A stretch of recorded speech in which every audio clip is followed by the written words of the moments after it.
මම මේ කතා කරන්නේ අපේ රටේ බුද්ධිමත් ජනතාවට.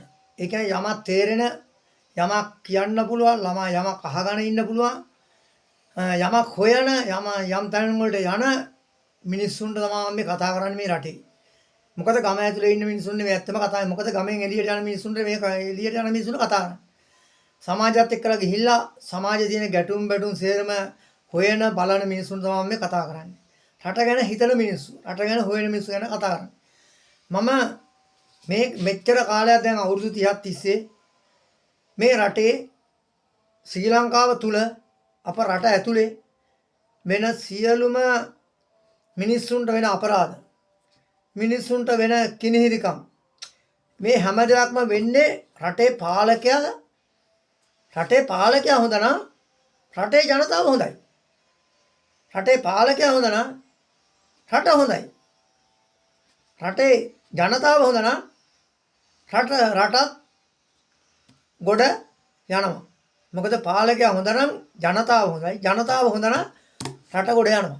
ඉතින් රට ගොඩ යන්න විදියක් නැහැ. මොකද හේතුව අපේ රටේ ලයිට් කණුවක් හිටව ගන්න දන්නේ නැති මේ ආයතනයක් තියෙන්නේ. ටෙලිකොම් එකේ ටෙලිෆෝන් කණුව හිටව ගන්න දන්නේ නැති ආයතනයක් තියෙන්නේ. පළාත් එකක් තියෙනවා. ඒකෙන් කවදාකවත් ජනතාවට හරි සිතක් වෙන්නේ නැහැ. මේ මිනිසුන්ට කිසිම ක්‍රියාමාර්ගයක් අරගෙන මේකට හරි විසඳුමක් දෙන්න බැරි જાතියක් ඒකේ ඉන්නේ.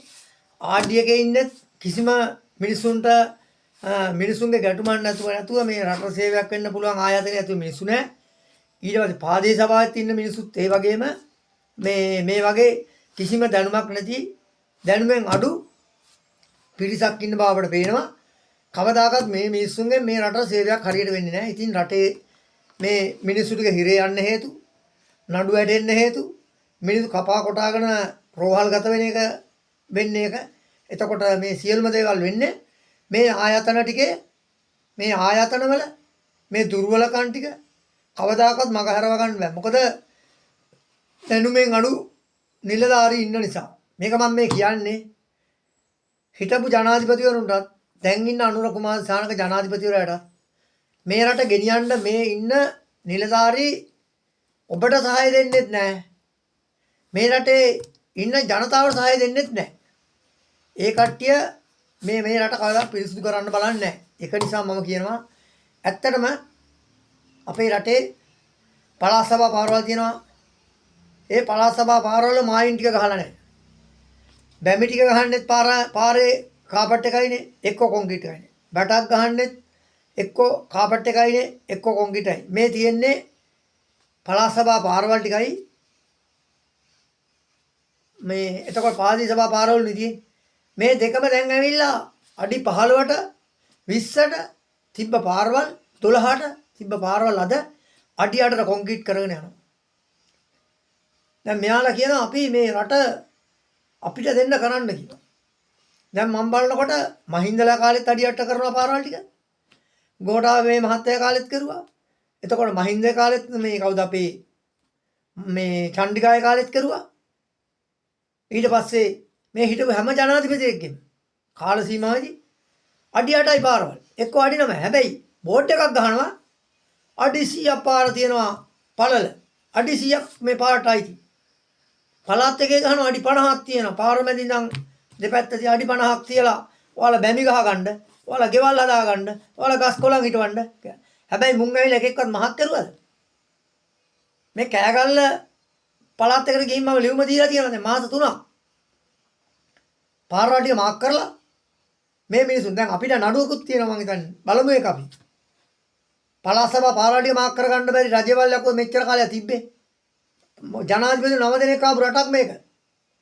මේ වගේ ජනාධිපති 9 දෙනෙක් ආපු රටක අපිට අවුරුදු 56ක් විතර යනකොට මුන්ට මාක් ටික ගා ගන්න බැරුණා. බෝක්කු ටික හරියට හදා ගන්න බැරුණා. අර ඉංග්‍රීසි ලන්දේසි වගේ හදපු කාලේ තිබ්බේ ටික තමයි තාමත් තියෙන්නේ.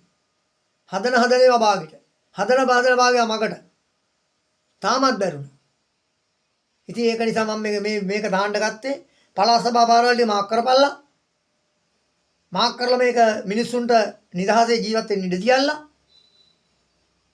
ජනාධිපතිවරයාට මේ කෙලින්ම ඍජුවම මේ කියන්නේ මේ වීඩියෝ ටික ෂෙයා කරන්න ජනාධිපතිවරයාට යන්න.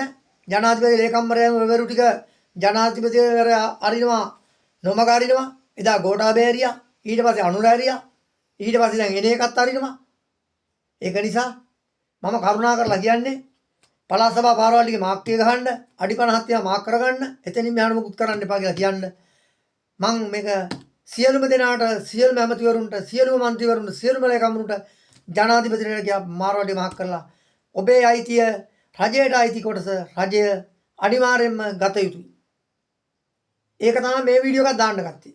මේ වීඩියෝ එක ඔබට පුළුවන් ඕනම කෙනෙක් ෂෙයා කරන්න. මේ අදහස හොඳ නම් අපිට ලයික් කරන්න, අපිත් එක්ක ඉන්න, අපිට කතා කරන්න. මේ අදහස හොඳ නම් විතරක් ඔබව නිදහස් කරගන්න ඕන. ඔබ නිදහස් වෙන්න ඕන නම් නඩු නැතුව, පොලිසියන් නැතුව, හිර කුඩු වල යන්න නැතුව මෙතනින් බේර ගන්න ඕන නම් ඔබ අපිත් එක්ක වෙන්න. අපි නිදහස් වෙමු. අපි මේ රටේ ජනතාව නිදහස් කරගමු. රටට සෙතක් කරමු. රටේ ජනතාව සෙතක් කරගමු. එහෙනම් ඔබට මෙතනින් මම නවතිනවා.